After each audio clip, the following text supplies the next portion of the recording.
Stand by to launch FanStream Sports. 3, 2, 1. Let's start. Hello, sports fans. Welcome to FanStream Sports. Nothing but pure sports. This is the JP Show. JP, it is so good to hear you back on the air. Stand by. Now, here's JP.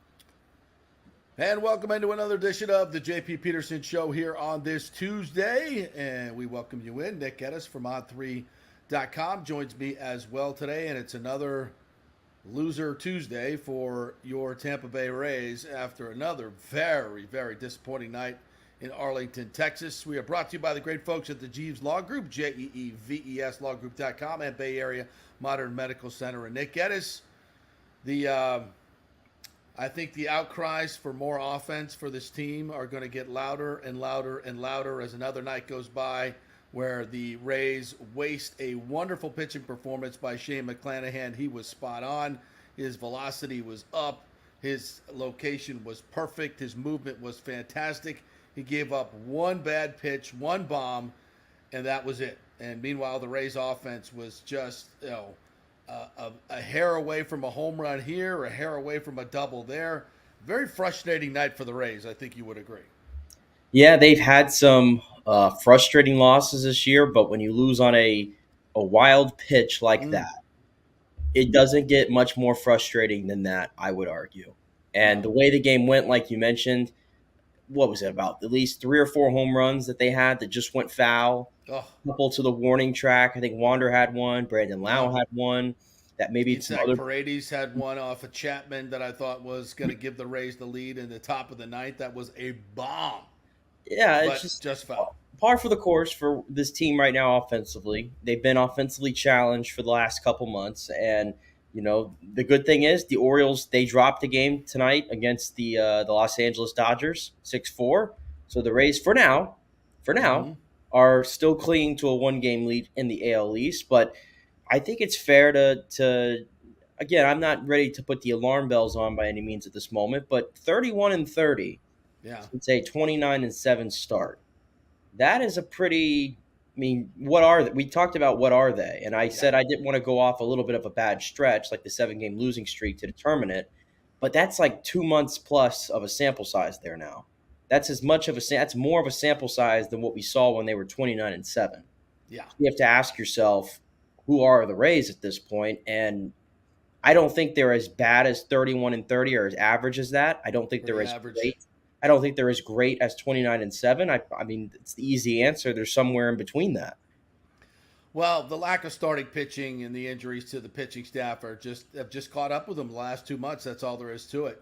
They start off hot when they had the majority of their pitching, and they've lost 2 spectacular starters to Tommy John. Their bullpen has been beat up at times. The offense just started in record fashion, and it has come down to earth. We started this season, I said this was probably an 85-87 win team, could get into wild card and maybe squeak out a playoff victory or 2, but not much more than that.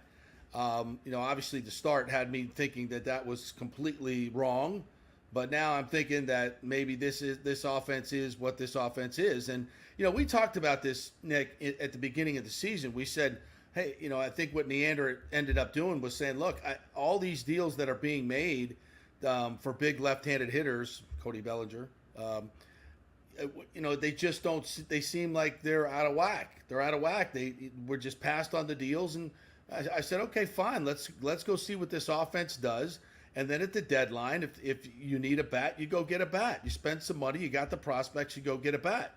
And of course, we started gangbusters, and I'm thinking, well, they're not, that was a good strategy. They didn't waste their money on somebody that may not have panned out from the left side or whatever you want to talk about as a power hitter. So great job by Eric Neander. You waited, you were patient, you waited to see if these guys can get it done, and boy, are they getting it done. Now a couple of months later, they're playing 500 baseball, as you just detailed, 31-30, and you say to yourself, now it's time to go out and get the big bat. And you mentioned Juan Soto yesterday. I think that's, if the Padres are going to be sellers, I'm not sure that they are, but they may get something in return that they really need. And it's more of a one for one. Maybe we send them some pitching, some young pitching. Maybe they and they send us a big bat. Who knows? Who knows what that deal is? There's a lot of good bats out there that may be on the move. But I think without question right now, I mean, a couple of weeks ago, I was saying we need a starting pitcher. We got to get a starting pitcher. I don't have confidence that Glass now is going to be healthy the whole way. And with Rasmussen now definitely not returning, they got to go get a pitcher. Now I'm saying the number one priority is a bat. They need a big bat in the middle of that lineup. Yeah, I mean, things have changed. It's a 162-game season, and right. We're right here on the deadline. And as we've been pointing out, look at the teams that they're going to have to play here in the next 4 to 5 series, taking them right up to the deadline, where we're going to find out real quick what they are and how aggressive they really want to get. I think my whole point of the trade deadline is it's cool to throw all these big names out. How likely at the end of the day is it that they're going to land one of these big names, or that anybody, for that matter, is going to land one of these big names, whether it's a Soto, whether it's an Ohtani or an Arenado? I think it's very unlikely. But I think my general point is if the Rays walk out of the deadline and the only upgrade to the offense they've made is similar to what they did last year when the acquisition from a hitting standpoint was a David Peralta type, I'm going to be pretty underwhelmed. Yeah. I'm going to be pretty underwhelmed from that. I don't even know necessarily if I'm asking for Juan Soto. It'd be cool to have that, obviously. I mean, nobody's going to say no to that. I'm just asking, can you get me a good hitter, a good hitter, maybe an all-star kind of guy? It could be a rental, doesn't bother me whatsoever. You don't have to pay their full salary, obviously, for the rest of the season. I think that's where I'm at from it. But again, my general point is if you walk away with a David Peralta type acquisition and that's all you add to the offense at the moment, I don't know how you justify that. I just really don't know how to justify that at this point. There's got to be at least one big move, I think, made to the middle of that order right now. Well, and I'm not exactly sure who's available out there, what people are talking about at this point, but they've got to make some moves, and I think now it's to the point where they got to add a pitcher. People are talking about bullpen arms as well, although the bullpen numbers have been pretty good lately. But I definitely think that the bat is a must. That's an absolute must. You cannot continue to watch this offense because it has reverted to what we saw last year. These guys are more, I think, like what we've seen lately than they were in the first month of the season. I mean, I hate to say that, but I think that's who they are. They're better offensively, no question about it, than they were last year, but it's not like they were in the first month and a half of the season. That was just ridiculous. And now they've regressed to the mean. So we'll see what happens. Now, it started yesterday with the DFA of Yanni Chirinos, which tells me that probably they have a deal in place to bring in a starter. Would you agree? You'd think. I mean, I believe that opens up, a 40-man spot on the roster? Yep. By DFAing Yanni Chirinos, who I think they gave chances to all season to try to figure his stuff out. But I think he kind of has been – he's – the Ryan Yarbrough of the world. Like, he's kind of like the right-handed Yarbrough for this team for so many years. And I think just low velocity and trying to pitch to contact, it's not really going to work, I think, in the modern game. So I think the move for Yanni there was probably needed. He wasn't going to be on the postseason roster anyway, regardless, as we mentioned a couple weeks ago. So, yeah, it opens up a spot there for the pitching because, you have McClanahan. He came back from his injury, and, he said he felt better in this start than he has in any other one from a physical standpoint. He looked damn good through 5 innings. Mm-hmm. He was as efficient as I've ever seen him through the first 5 innings. And then the home run from Duran, which was a really good pitch. Oh, my God. Just one of those where you got to tip your cap to Ezekiel Duran for taking that the other way. Unfortunate, obviously, for how that went on to impact the game. But you have him. You have Glasnow, who pitched really good over the weekend. And you just cross your fingers he can stay healthy. Zach Eflin had the blip there in Kansas City, but he's been, I think, their most consistent pitcher all season. Yeah. And then Taj Bradley is still up here. And, I think we both had kind of mentioned, is he the kind of guy you can rely on in his rookie year where he's going to go through those ebbs and flows to be a fourth starter in a playoff series? I don't know. I think that's a tough one. So I do think there probably is a demand there to get a starting pitcher, and the name that we threw out yesterday, and it was reported that the Rays are potentially pursuing, is a Lance Lynn, who he's a veteran. He's pitched in some big games, and the ERA is, I think, over 6 right now, but He struck out 133 guys. He's among the league leaders, and he's been better of late. And we know that if the Rays get that guy, around here, he'll probably pitch much better than what he did the first half of the season in Chicago. So maybe that's a name. Marcus Stroman is obviously the big popular one in Chicago. The Rays have had a love affair with, at least negotiating a deal with the Cubs. It's never really come through. Maybe this is the year. I mean, the Rays are obviously always going to look at the under the radar guys, so it wouldn't surprise me if it's somebody we're not even thinking of. But absolutely, I think the move is indicative of what they're going to do, and that's probably going to add something here to the starting pitching. I saw a rumor just the other day that the Astros may be in on Cody Bellinger. Oh my, that would certainly tip the scales in Houston's favor. We really need to see that. No, Bellinger, I don't want. Nobody wants to see that unless you live in Houston. Nobody. No, thank you. Pete Alonso had been rumored, since he is going to be a free agent at the end of the year, that maybe the Mets would try to get something for him and then try to re-sign him in the offseason. That would be a bit of a gamble, but now that seems to Steve Cohen has said, no, we're not going to do that. We're not going to trade Pete Alonso. I'd like to see Pete Alonso come home to Tampa for the second half. I might give up a prospect or two to see that happen. How fun would that be? We could wish. We could wish, but I don't think it's – I mean, although if I'm the Mets right now, given where they are and I'm Steve Cohen, I think everybody's available. Right? I don't think there's a single player on the Mets that I'm going, yeah, I'm not trading that guy. Right? Now, they have a lot of large contracts that they're not going to be able to trade anyway, but I would be open for offers. But I would like to think that Pete Alonso is one of those names that you're close to saying we're not going to entertain an offer for.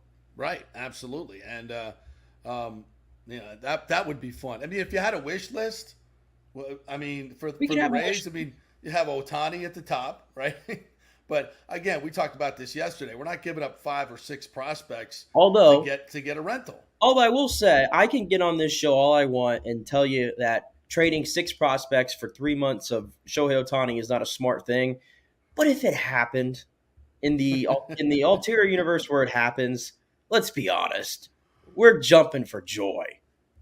In the we? I mean, we talked about what we would have to give up to get him. I understand that. I do understand that, and I'm almost putting my fan hat back. The fan in me, if August 1st comes and Shohei Ohtani is a Ray, I could give a damn what they gave up. In that moment, I will give a damn. If they give up Wander Franco, 3 top prospects, and Pete Fairbanks, you're going to go, oh, yeah, sure, no problem. Well, that's not realistic. Well, you said doesn't matter what we give up. Well, you might have to give up that to get Ohtani. In the confines of what's realistic, they would be giving up at best a major leaguer not named Wander Franco, not named Shane McClanahan, and some prospects. And in that case, I could say, oh, maybe that wasn't a smart move, but if Ohtani's a Tampa Bay Ray, I'm not going to sit here and tell you this is awful that we got Ohtani. Hell no. I mean, you paying attention to what he did to the Yankees? Yeah. Just 35th home run to tie it up here. He's doing the Lord's work there, making sure the Yankees continue to struggle to win games. Oh, I get it. And your boy Jonathan Aranda gets sent down as Yandy comes back off the expected paternity list. I expected, but we didn't want to see it happen. No, one could have dreamed. Just like I could have dreamed that Taylor Walls could have hit a fair ball tonight. He had 2 in a row that he ripped down the right field line that were just foul. It kind of sums up the way he's been going since May. And I did put out there, I said when Chapman came in throwing 103, by the way, the fastest pitch in Texas Rangers history, throwing 103 miles an hour, just blowing guys away. And Paredes almost got him, but I said, yeah, this was. The Rangers gave up next to nothing. They gave up 1 really good prospect and a middling reliever to get Chapman, which I think you talked about this. You've been talking about this for 2 months, and I was like, nah, we don't want him. That's not the type of guy we want in our clubhouse. And I'm like, well, then I saw him pitch against the Rays, and I'm like, this dude is all the way back. And then And then we said right then, I said, damn, was that the deal that sunk the Rays in the American League? If they have to play the Rangers, just look at what happened here. That was the difference in the game, the 2 closers. Chapman was lights out, and Fairbanks, look, he gave up the winning run, and he pulled a pitch, and a wild pitch that no way Bethancourt's going to get that 100 mile an hour that he pulls. That's impossible. And he did give up the leadoff double. So when it comes down to closing the games, the Rangers had the edge, and they were the ones that went out and were aggressive to get Chapman. And I had a couple people on, Twitter say, no, I don't want to see Chapman in a Rays uniform for many reasons. I'm like, okay. That was Brenton Shepard. Captain Brady said, JP, you better wake up, homeboy, on the JP Peterson Show. This is the Rays team from last year, completely identical. I don't agree with that. But I think the offense is better. It's not, first month better, but it's better than what we saw at the last MC. So I think this is a better team overall. But, still, by this time next week, who wants to bet the Rays are in second place? I mean, it's hard to believe. We're not even done with July, and the Rays are going to be in second place. Well, but it's a good thing, at least, that they get to play the Orioles for 4 games. They need to play the Orioles for 4 games. They do. They really do. They need those 4 games. And to your point about back ends of the bullpens, which is so important in the playoffs, and I have to look that far in advance with this team right now. Yes, it's everything. I mean, the Rangers put it out there that Aroldis Chapman is our guy at the end of the game, and good luck. Right, especially with this Chapman. This is not the Chapman from the last 2-3 seasons that's been very hittable. This is we're talking like 2015, 2016 Aroldis Chapman. Okay, see that little hitch that he has now, that little inside move that he makes with his hip. He's completely brings it up here and then tucks it in a little bit more, and then he's just completely he's like refound himself. So. And then the Orioles, we already saw what happened the times we played the Orioles this year when you got to deal with Cano and Batista, who's fantastic. Yeah. I think the Rays, as much as I love the way the bullpen has come around lately, I don't think I can tell you right now that I like our option. And I'm not trying to – I love Pete Fairbanks, don't get me wrong. I just think this season he hasn't been in Felix Batista or Aroldis Chapman's league. That's right. I think that's a fair assessment. He's been really Pretty good. Elite league. He's been really good, but those 2 guys have just been elite. Yeah, to another level. So, look, as we sit here today, you get a great start from McClanahan, wasted.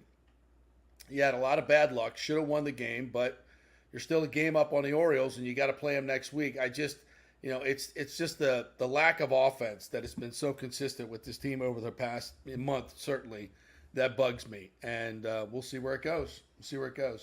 All right, we'll take a break, and when we come back, we got a couple of interesting stories. Yesterday, NFL running backs absolutely lost their minds because they didn't get deals, and I don't know, what are they going to go on strike, all the running backs? I don't know. We shall see, but we'll talk about that. We got some NIL news from the SEC meetings, which I think is pretty damn interesting, and we'll talk some Lightning as well. We didn't get to the Tanner Janot signing. Much more coming your way here on the JP Peterson Show. Stay with us. Hey guys, are you experiencing those feelings of getting older, lower sex drive, fatigue, hot flashes, moodiness, or you just don't feel like you had the vitality you once had? It's a chronic problem here in the United States. You're not just getting old, it's likely low testosterone. Studies over the last 20 years show a shocking decline in younger males aged 16 to 39. Older men have seen a sharp decline as well, so do something about it. Go see my friend Christopher Lugo at Bay Area Modern Medicine. Look, testosterone replacement is not a frivolous treatment. It takes a professional, targeted approach that focuses on total body wellness, vitality, and emotional stability, not a one-size-fits-all approach like many clinics use. They will monitor your blood work and adjust your treatment as needed for optimal results. Folks, I've been on testosterone therapy for over 6 years, and it is a life changer. You will feel and look better than you did 10 years ago. Give them a call at 844-977-3477 or go to BAMMC.com. Tell them JP sent you for priority scheduling. That's 844-977-3477 or BAMMC.com. JP here for the Jeeves Law Group. Have you been injured in an accident, in an auto accident, truck accident, motorcycle accident, at work, or at a place of business? Well, call the Jeeves Law Group and get the personal attention that you deserve. I made the mistake many, many years ago with going with one of the bigger law firms, the national law firms. And let me tell you, getting a call back from those folks was next to impossible. Weeks and weeks would go by, never get a call back. That doesn't happen with the Jeeves Law Group. Personal attention is what they're all about. When you call the Jeeves Law Group, you will be part of the family. They will represent you in a vigorous and aggressive way against the insurance companies. These larger companies will promise bigger settlements, but it's the Jeeves Law Group that will get you the best results. If you're tired of dealing with these bigger law firms, check out the Jeeves Law Group. Go to JeevesLawGroup.com, tell them JP sent you, get a free consultation. It's the Jeeves Law Group. Scott Jeeves has been representing clients in the Tampa Bay area for over 25 years. Give them a call. It's a free call, 727-894-2929, 727-894-2929, or go to JeevesLawGroup.com. During COVID, over 1.7 million people were added to the Florida Medicaid rolls, but as of April 1st, 2023, most of these people may not be eligible for the Medicaid coverage and will lose their health plan. If you have been notified you are losing your coverage, don't freak out. It's very likely you can apply for a federal subsidy under the Affordable Care Act. Just call 877-652-0244. Our representatives will walk you through the whole process, get some basic information on your income, number of kids, and then they'll find a plan that best fits your needs. In fact, with the new laws, 90% of Americans qualify for reduced or free health care. You can select great plans like Florida Blue. That's my carrier. Love them. Paying $800 left after making the call. 877-652-0244. Our highly trained professionals know all the intricacies of the new laws. They will do all the work. You save tons of money. So if you're being dropped from Medicaid, fear not. Call 877-652-0244. Get real health insurance, free doctor visits, free blood work, no deductibles. 877-652-0244. Hey, JP here for Extravaganza Productions Incorporated, EPI. You've probably seen their purple logo at so many events that you've gone to. They are based in Tampa, and for over 33 years, they've been creating and producing conferences, meetings, and special events, the biggest to the smallest. Solid reputation of delivering the best audio-visual, sound, lighting, entertainment, video production, and decor on time and on budget. I've worked with them with so many big events. The Warrior Games, which was an Olympic-style event all over Tampa Bay, from McDill to the Convention Center to USF. They did it flawlessly, made it look big and fantastic. I've worked with them on small events as well, large and small meetings and conferences, sporting events, fundraisers. If you got a fundraiser, you don't know the logistical way to pull it off, they'll take care of everything. Entertainment events, branding events, grand openings, so much more. The folks at Extravaganza Productions are the most professional and the best. I've worked with them many times. They are fantastic. You can contact them through extravaganzaproductions.com or call 813-621-4700. Extravaganza Productions, they are awesome. Coming back at you. Now, more with JP on FanStream Sports. It's only just begun. And welcome back to the JP Peterson Show, brought to you by the great folks at the Jeeves Law Group and Bay Area Modern Medical Center, Italiano Insurance, the Gold and Diamond Source, Extravaganza Productions, and American Mortgage Services. If you got a new event, a old event, a small event, a big event, whatever you want, Extravaganza Productions is the one for you. They will get it done for you, all the audio-visual equipment you need. They have a warehouse full of props, so get your free creative consultation from the folks at EPI. Go to their website, extravaganzaproductions.com, and contact them and tell them JP sent you, and they'll give you that free creative session where you can find out what you can do with your event. And there you go. Extravaganza Production. Great folks over there, Paul Thomason and Dolly. Tell them JP sent you. All right, a lot of NFL running backs bitching and moaning that they didn't get their long-term deals. Saquon Barkley tweeted, "It is what it is," as the deadline passed yesterday. Josh Jacobs, Tony Pollard, who was the only one I think that has signed his franchise tag. They're all up in arms about, we can't get long-term deals. We're just treated like widgets, blah, blah, blah, blah, blah. I don't know. I don't have a whole lot of sympathy for him, my friend. I mean, it is what it is. The problem with the running back position is those great running backs, they're fantastic, but there's so many young ones like Pacheco that come around in the seventh round and just ruin it for everybody. And so nobody wants to draft a running back. Everybody thought the Bucs were going to draft a running back. I was like, nah, I don't see it happening. They got two guys that they've drafted in the third round. They feel like they're pretty good players. They're as good as anybody they feel in the draft, but maybe not Bijan Robinson, and that's what they're going with. And I just don't see that it's worth it in the NFL. It's too brutal of a game, and now moving to an 18-game season pretty soon. look, especially if you're a guy that's taken in the first round and you've got a 5 years, you're not getting a second contract. That's just the way the game has gone. I don't know how you change it. I've been an advocate of changing the rules maybe to allow the running backs to be a bigger part of the game, because I like the game when the Earl Campbells and the Larry Zonkas and the Mike Allstotts, those power backs were just trucking people. I love that part of the game. Watching Barry Sanders run was just the greatest thing in the world as an NFL fan. And running backs for the most part have become afterthoughts. And I would like to see the game to return to the running game. I don't know how you do that, whether you can somehow legislate how many people can be in the box at one time. I don't know if you can even do that, but I would like to see some rule changes that would promote the running game and more balance. I know the league doesn't want to see that. They want to see more points. They just want to see, 54 to 52 games, which I think are not great. I don't know. I kind of feel for the running backs in that way. Their points are well taken, but I don't see what's going to change. I don't think anything's ever going to change. I do feel for them. I get it. They feel like they're some of the best players in the league and the most talented, and it seems like the system right now is you draft a running back, they play, they have 2 or 3 real good years, they get franchise tagged, maybe they get franchise tagged again, and then they're a free agent and someone overpays for them, but by that moment they're 27, 28 on the backside of their career, and those contracts don't age. It just seems to be that way. And I went back and looked, by the way, because how important is the running back to winning a Super Bowl, right? I think it's the ultimate question here. Right. Allow me to go through this exercise with you. Okay. Starting running back for the team that won the Super Bowl this year was Isaiah Pacheco. Mm-hmm. The year prior was Cam Akers, who has more cachet, but guess what? He ran for 21 yards in that Super Bowl. The year prior was Leonard Fournette. Okay.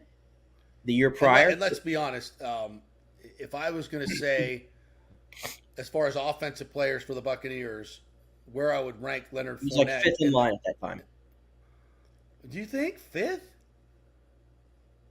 I think it was behind Brady. I disagree. I think he was behind Brady and the 4 weapons?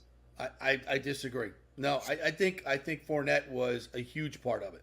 He was. In the running game and the passing game. He made some huge plays for this team, bro. Yeah, he's probably – listen, the more I keep going through this list, Leonard Fournette may actually end up being the one that was the most important to his team winning. Yes. Okay? I don't think the Bucs win the Super Bowl without Leonard Fournette. That's fair. I'll keep going, though. The year before that, the Chiefs in 2020, Damian Williams. The year before that was the Patriots use a committee. The year before that was the Eagles, LeGarrette Blount. Then it was the Patriots again, committee. The year before that, C.J. Anderson with Denver. Then it's the Patriots again, committee. You have to go all the way back to 2014 to find a running back who was as essential to his team's success. You can no doubt about it, and that's Marshawn Lynch. So what did I just find there? 7 of the last 9 Super Bowls, or 8 of the last 9 Super Bowls. I got one guy that I can tell you was the focal point of his offense as a running back. It was an elite running back in the league, because Leonard Fournette was not an elite running back. He got hot at the right time. The only elite running back that has won a Super Bowl in the last 9 years was Marshawn Lynch. And the other ones I just told you, C.J. Anderson, James White, LeGarrette Blount, Damian Williams, they're cast-offs. So how important is the running back to winning a Super Bowl, having a star running back? It's not. It's just not. That's why, I would rarely draft them in the first round. The Falcons drafting, thank you for doing that, Atlanta. But Jalen Carter still on the board. Wow. Thank you. But, look at Derrick Henry. Have we seen a better back in the league than Derrick Henry? In terms of carrying a team and dominating a game. But they have a ceiling. Right. They have a ceiling as far as you can go. And it's probably winning one playoff game is probably that team's ceiling forever. That seems to be what's going on with the running back position. Yeah, so, I think a lot of these running backs overplay their hand. Remember when Le'Veon Bell sat out a whole season? Right. Just bananas. I think for running backs, you just got to accept where you're at in this league right now, and then maybe try to become a receiver. I mean, seriously, I'd rather be a third receiver and than a running Hey, back. You make more money. third receivers, i.e. Russell Gage, get the same amount of money as Saquon Barkley's going to make this year if he Yeah. signs tag. How about that? How about that? And the punishment that those guys take, clearly it's unfair. It's totally unfair. But It is, but this life ain't fair, boys. This life just is in. not fair. Life is ain't not fair. fair. The NFL's a business, and it's not in any good business sense to pay a running back. Saquon Barkley's 26 years old. He's going to be 27 at the end of the year, or whatever it is. What interest is it in the Giants to give him a 4-year contract or whatever it is for? Let's just throw like $50 million out there. That if that's a number, right? Because what does that factor out to? Around $14 million per? Yeah, Around there. What? How is that in the best interest of the Giants? it's not. It's not. It's just And not. These guys are going to make what, about 10.7? Yeah, and here's on the 10.1. yeah, and the argument I keep hearing, I listen to it all day on the shows, and everybody's sticking up for why Saquon needs to get his money, and they're trying to say, well, Daniel Jones got his money, and Daniel Jones is not as talented at what he does as what Saquon Barkley does. It's like, people, It's racist. Get back into reality. Get back into reality here. Like, I don't need to answer that question for why Daniel Jones got $40 million. You don't. It's a quarterback. That's the way it goes. That's part of the business. I don't want to hear him bitching and moaning. I think it's I think Saquon said it is what it is. I didn't get it. Now I'm going to go play. It's hey, tough to be a running back, boys. Should have gone for another position. I mean, seriously, if I'm a running back in college now, or I'm coming up through the ranks, I'm going to say, you know what? Maybe I want to be a receiver. Maybe I want to, try to get that money. Maybe that's why there's so many running backs now who are catching the ball at an elite rate. Yeah. I don't know. Yeah, I think the ones that are the most valuable, like McCaffrey, to me, I loosely call that guy a running back. Yeah. I loosely call him a running back. Same thing with Kamara when he not maybe the Kamara of now, but the Kamara of 3-4 years ago and so on. And their shelf life is just, other than Adrian Peterson, right? In the past 20 years, I can't, and Frank Gore, I can't remember a guy that has had any real long sense of longevity. It just you carry the ball 300 times for 3 or 4 seasons, you're toast. You're done. Did you see the way Le'Veon Bell looked when he came off a whole year of not even playing? Oh, awful! It just there's so many examples of how quick you lose it around the league. It's just not, like I said, it's not in the best interest of these teams to pay the running backs. It's it sucks, but it is what it is. When people were talking about, they're mocking Bijan Robinson to the Buccaneers in the first round, I'm like, no. And they, most of all, because they feel like Rachaad White's going to be a damn good running back, and I think Keyshawn's going to be a pretty damn good running back as well. And Chase Edmonds, he can add some little dash in the run game and in the pass game. I like where the Bucs are at. I mean, could they add another running back? Yeah. And they got also the kid from Syracuse, and his name always Sean Tucker. Yeah. And people are talking him up. We got to get him on the field. He's got that heart condition, so I think if he can play, they don't need to go find a veteran. If he can't, then they probably do need to go find another one. But there's plenty of them out there right now. Plenty of decent running backs out there, and I'm glad they didn't draft one. They don't need one. Not in this offense. So, and I have all the faith in the world in Rachaad White. I really do. I can't wait. I think he's one of those. Like I say, Tyler Glasnow is kind of the linchpin for the Rays in terms of their postseason hopes. If he stays healthy, they got a great shot. If Rachaad White can play 17 games and get 20 to 25 touches, I think he's going to be a 1,500-yard from scrimmage back. I think he's going to have a huge year, and I think Keyshawn will be a nice compliment to him. And we'll see what we get out of Chase Edmonds. But one of those guys is going to get hurt. That's just the way that's the way the game goes. Probably be Chase Edmonds because he's older, but we'll see. And I think the Bucs are in a good spot. But I apologize to those other running backs. Tough for you.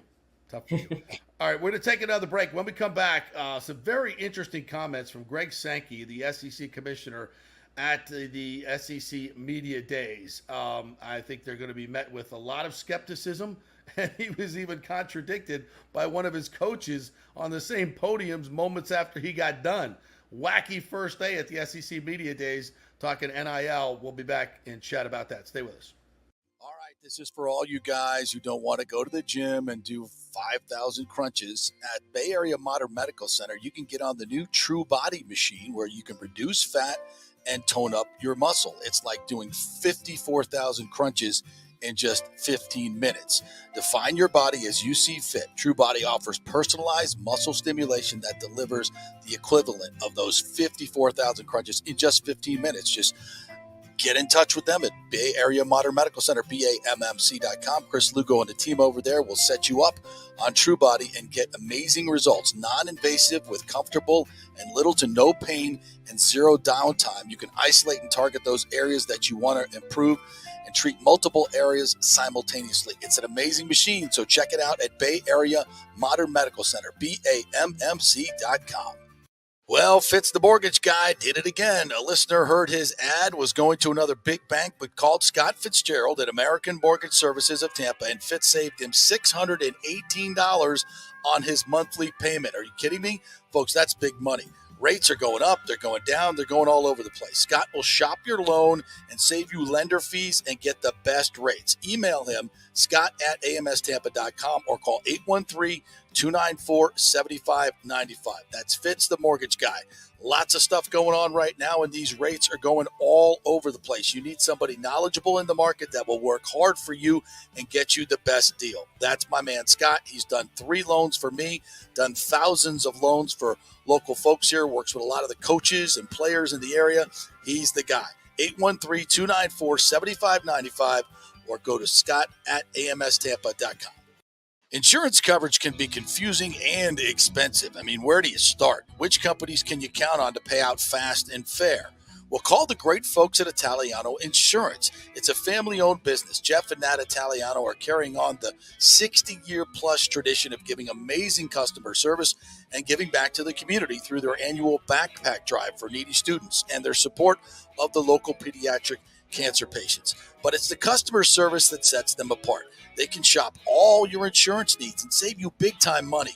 Don't hop on the internet and waste time looking at some bogus reviews. Talk to knowledgeable agents and not some voice-generated robot. These are confusing times for homeowners, and Italiano's team of experienced professionals can provide the right coverage for every situation: home, auto, business, life.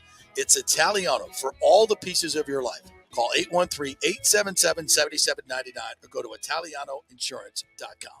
Let's go. Right now, back to the show with JP on FanStream Sports. All right, welcome back to the JP Peterson Show, brought to you by our great friends at Italiano Insurance, who just saved me $1,000 on my yearly premium on my auto insurance. My rates got jacked up, so I told them to shop it around. I didn't do it. They did it. They called me back, and Charity stayed on the line till 9:30 at night to get it done because my insurance was going to lapse at midnight. She said, no, we got to get it done tonight, JP. And she did all the work, stayed there till 9:30 and got it done. And I saved $1,000. So if you want to save money on your home insurance, your auto insurance, any of your insurance, do that insurance checkup at Italiano Insurance, 813-877-7799, and tell them JP sent you. All right. So, as usual, when we're talking about college football media days, we're not talking a lot about who's got the best quarterback, who's got the best running back. We got to talk about the NIL, because the NIL, let's just face it, is driving college sports these days. It is going to be the deciding factor on who's in the playoffs, who's not, because it's pay for play these days. That's what it is in college football. It's the wild, wild west. And at the SEC Media Days, Greg Sankey, did something that is predictable. And I think in some ways is needed, but I think he came off a little heavy-handed maybe in saying that there needs to be a overall governance of name, image, and likeness, and that the Congress needs to get involved with this and make uniform laws for every state, so federal laws that will govern name, image, and likeness. Now, call me shocked. This doesn't look good. When you have these administrators who make ridiculous amounts of money, $5, $6, $7 million to be a commissioner, now wanting to crack down on the NIL and control it. This is where, this is why college football is in the situation it is, because these greedy administrators never wanted to take the bull by the horns and figure out a way to pay these athletes and control the situation. They were too greedy to make the changes that needed to be made. So what happened? State legislatures started to do it for them. And that's why we have this uneven playing field in all the different states. Missouri's law is different than Texas, and now all these legislatures are trying to open it up to make it as easy as they possibly can for their schools. And why not? They want their schools to have an advantage. And Sankey wants it to be uniform across the nation. So I think, while I think his intent is right, I don't know if I just don't think he kind of went about it the right way. And to that point, Eli Drinkowitz, the Missouri head coach, gets up on the podium right after him and basically says, hey, thank God Missouri's opened everything up and we can do whatever the hell we want in terms of NIL. Because remember, the state of Florida, the teams could not be, the programs could not be associated with their NIL collectives. And that caused a really, really big problem for Florida State and Florida. I think they've addressed that now, and it's changing. So they could be on par with some of these other teams. But, this is, you hate to talk about it all the time, but this is important stuff in college football. And I think it's gonna resonate what went on here. And I just don't have a good feeling. I don't want Congress getting involved. I just don't. I think, the leagues need to do this by themselves. I know the NCAA doesn't have any teeth anymore. That's a good thing. But they got to find a way to get everybody together to harness this thing in a fair way for the players. And I'd like to see the players have some representation, maybe not go as far as a union, but have some representation in that process. Yeah, and it's almost like exhausting to me, like when I see these SEC media days, and it's like you said, instead of talking about who the best players are, how your team's looking for this season, it all just comes down to this NIL kind of minutia that, quite frankly, I've been hearing about NIL for the last 2-3 years. This has been going on. 3 years right now, yeah. I write about it somewhat, for a living. I try to not get too deep into the NIL kind of stuff. And it's like I walk away and I'm like, I can't understand what we're doing here. Yeah. I can't understand what we're doing here most of the time. I don't know if I'm just the only one that's like oblivious. That's just the way I feel about it. And to your point, I just can't imagine that college athletic issues need to be settled in Congress, of all things. It doesn't seem right to me. And then don't even get me started when you have the coaches that continue to get up on this podium and they try to act like they're the good witches here, that they do things the right way, and there's people that aren't doing it. You're all doing it the shady way. Yeah. It's not shady anymore. But it's not shady anymore, but it's just funny to me that these coaches continue to say, well, they're paying this guy more than. Well, you know what? So were you when it was shady, and that's the lay of the land now. So I got no time for so many of these discussions with these coaches, especially that continue to bitch about it. I just don't get it. And you're seeing, we've seen in the last few years some big name coaches in basketball and football, call it quits, and some coaches like Brian Kelly moved from Notre Dame to LSU, where it's a lot easier. Jimbo Fisher from FSU to Texas A&M, where there's just more emphasis on football and there's more emphasis on NIL and getting money to these players, because they know that Brian Kelly knew he wasn't going to be able to compete at Notre They're probably the richest alumni base. They just were not embracing NIL like some of these SEC schools are. So if you're not embracing it, and Florida State I think is doing a tremendous job, and they're doing it to retain their players as much as get their players, which I think is super smart, because if you got tape on players that have played in college football, it's much easier to evaluate them than these kids coming out of high school. And the kids coming out of high school, want the moon and the sun and a couple galaxies thrown in. So I can tell you, I won't tell you his name, but there is a college coach, a very well-known college coach that got out of it a few years ago. and has been asked by multiple big-time programs to get back in. And he's like, no, I'm not doing it. I've been all because of NIL. Don't want to do it. And I think you're going to see a lot of these coaches go away because of it, and maybe just go to the NFL, because the NIL it's unmanageable. So I applaud Greg Sankey in some way of trying to, start the conversation, but I don't think letting Congress do the bidding is the way to go about it. I want them as far away, those idiots, those morons on Capitol Hill. We want them to come up with a solution for NIL. No, God, no, thank you. Well, it's more like they just, they got many other issues, I think, that are more important than dealing with the NCAA, F-ups. Yeah, because definitely. That's the whole point. And they'll abscond with all the money. They'll find a way to get the NIL money for themselves. It's just in general, the NCAA they're taking the weirdest, most unconventional route to trying to fix this issue, when years ago they could have gotten out in front of this. Exactly. And done something about it and created some kind of uniformity in regards to NIL around college football and college athletics.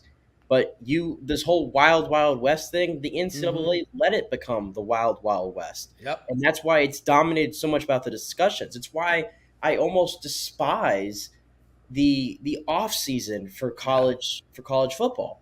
I really do. The off season for college football is exhausting.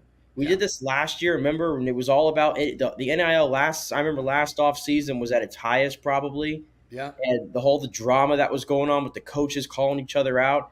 Jaden Rashada, that whole deal. Yeah, coaches taking shots at each other, the Jimbo fiasco. I mean, they turned that. The off season has just become the 8-month period where we sit here and we all complain about NIL and what can we do. And meanwhile, nothing gets done. We're going into another college football season where we're not anywhere closer, in my opinion, to getting a resolution than we were when we began this whole journey 2 years ago. Yeah, and hopefully the rest of media days we'll start talking about who's got what, because we got new starting quarterback at Georgia. I believe we have a new starter at Alabama too.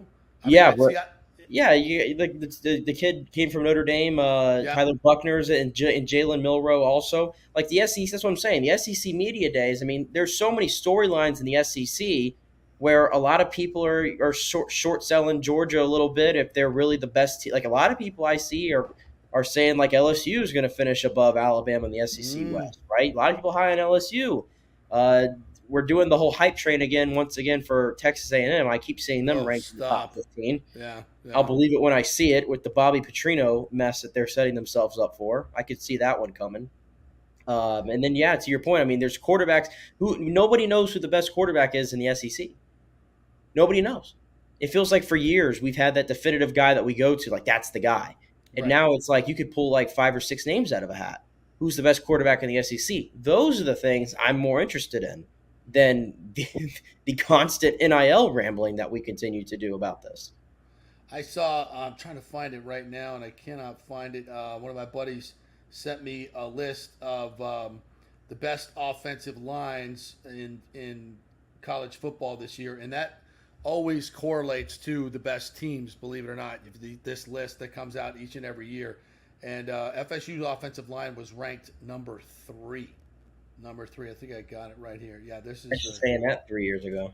Yeah, right. Now they've gone from the worst to the best.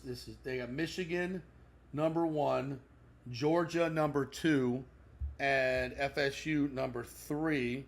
They only had, was that Kansas State number 4? Huh.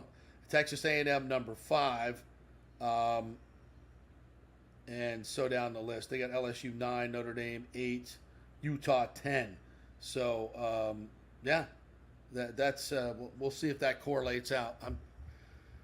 That's going to be one hell of a game between LSU and FSU. That to me is almost a playoff game that is going to happen in crappy Camping World Stadium, Labor Day weekend.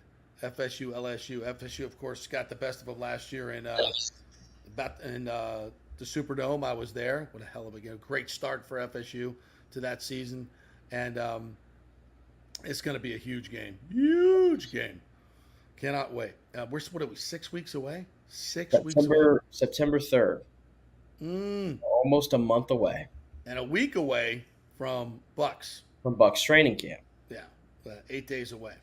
All right, one more break, quick break. When we come back, we'll talk a little Bucks, get you ready for training camp for that. Couple of notes there.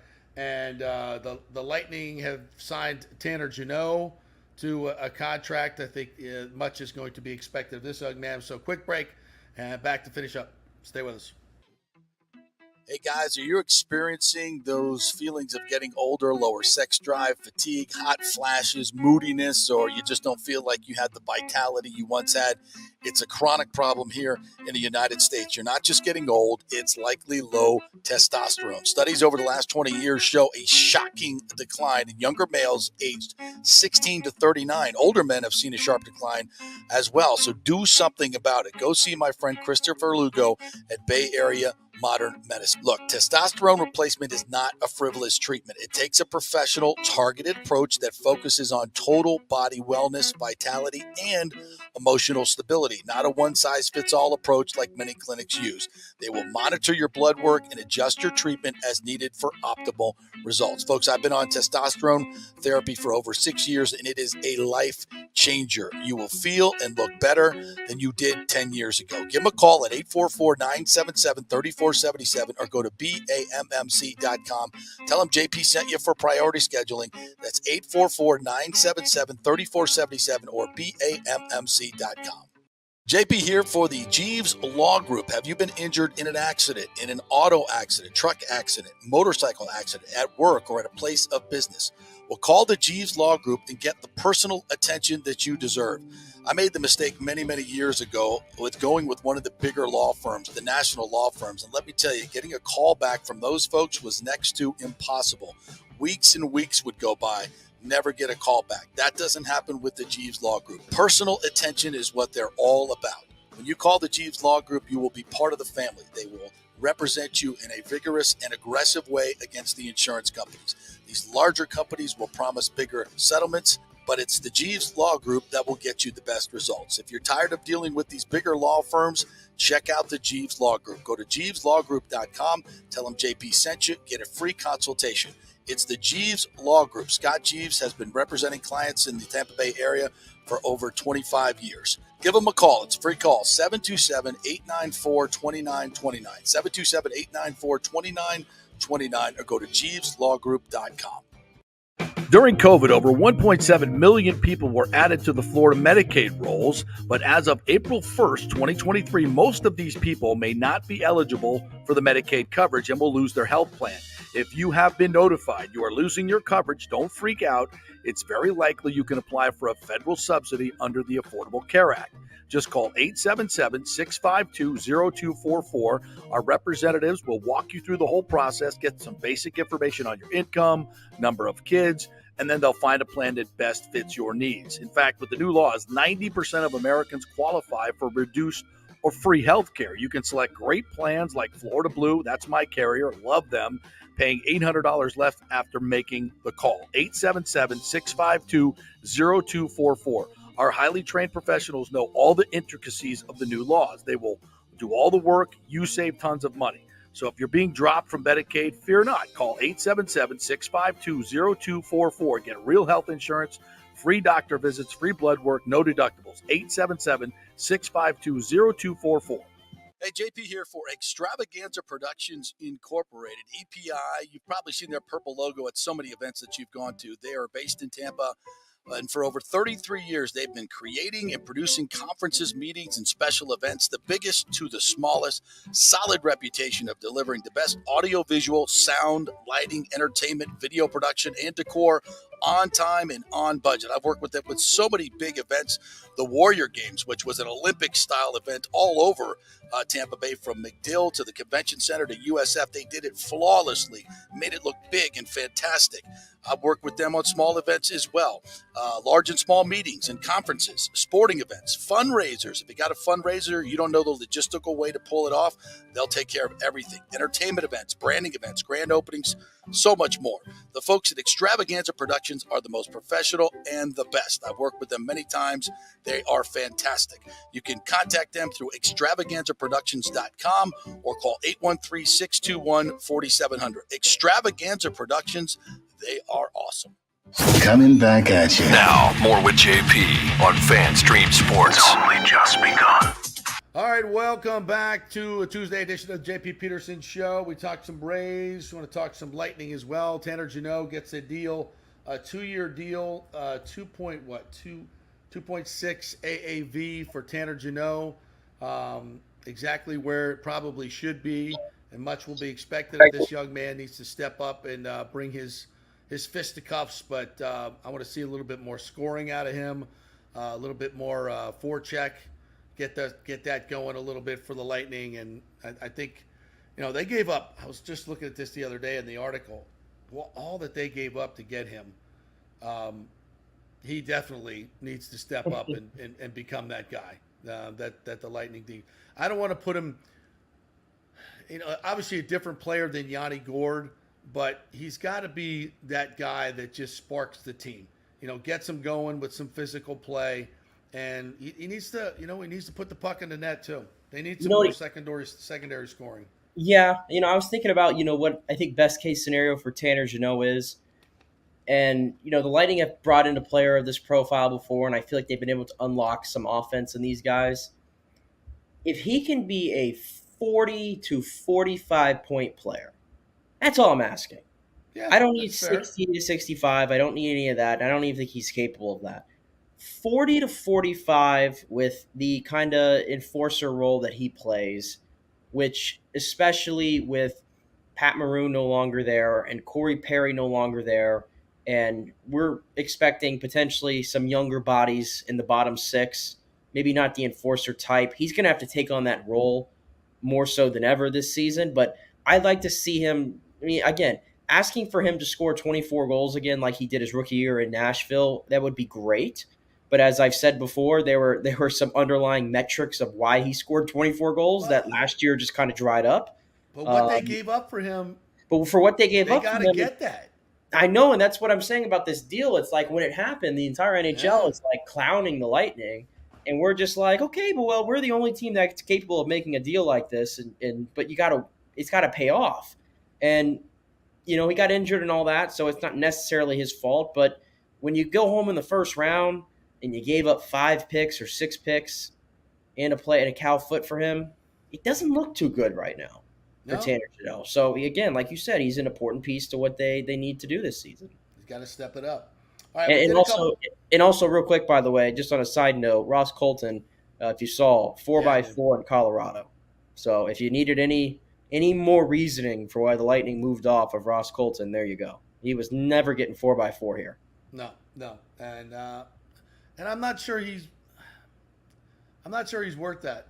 They're going to give him more ice time. I think he's going to play in their top 6, maybe with some skill players, fast players, and they're hoping that he can be that guy. Okay.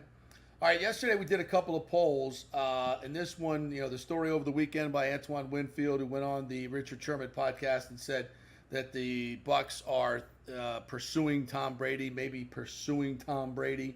So we did a poll to ask Bucs fans, do you want Tom Brady back after what you saw last season? 50-50. 50-50. I'm not surprised by that. I think a lot of people would be shocked by that. I'm not surprised by that because I think people understand that he's done. He's cooked. And I don't think he's coming back. I think maybe Antoine was trying to get some clicks for Richard's podcast, but I just can't see it. The Bucs have moved on. It's a completely different offense. He could not even play in this offense. They've retooled. I don't see it. But listen, it's true. The sponsorships are surcharged 20% if Brady comes back. So it means a lot of money for the Buccaneers. And that's in their contract. And I'm not saying that's a money grab. It's worth it. It's worth it to the sponsors. They wouldn't have signed on for it if it isn't. You get that much more exposure because of Brady. So it's that's just good business. I'm not faulting the Bucs, but I'm just saying, are they motivated? Would they like to have him back from a business sense? You're damn right they are. So I still don't think it's happening. I don't think it's happening. I've long moved on. Yes. Another poll we put out yesterday: should the Rays give up the farm for Shohei Ohtani? Yes, go big or go home wins 54% to no, it's not worth it, 46%. So Rays fans are, look, They want to see a World Series title, and they're tired of waiting for the future. I get it. I just think, it's all in the devil's in the details, devil's in the details. I don't want to, if it's 4 top prospects in a really good major leaguer, like, Josh Lowe, I'm not doing it. If it's 3 pretty good prospects, I'll do it. So I just think the devil's in the details there, but I'm not giving up the farm, and I think somebody will. So we shall see. All right, that'll do it for us today on a Tuesday. We will be back with more fun and frivolity on Wednesday. Scheduled to appear Rich Hollenberg and Jim Courier, the tennis champion who was over in Wimbledon calling that. A spectacular 5-set match. We'll talk about the state of tennis in America and the overall state of tennis. A very interesting fortnight in Wimbledon. So join us for tomorrow's show. Have a great day, everybody.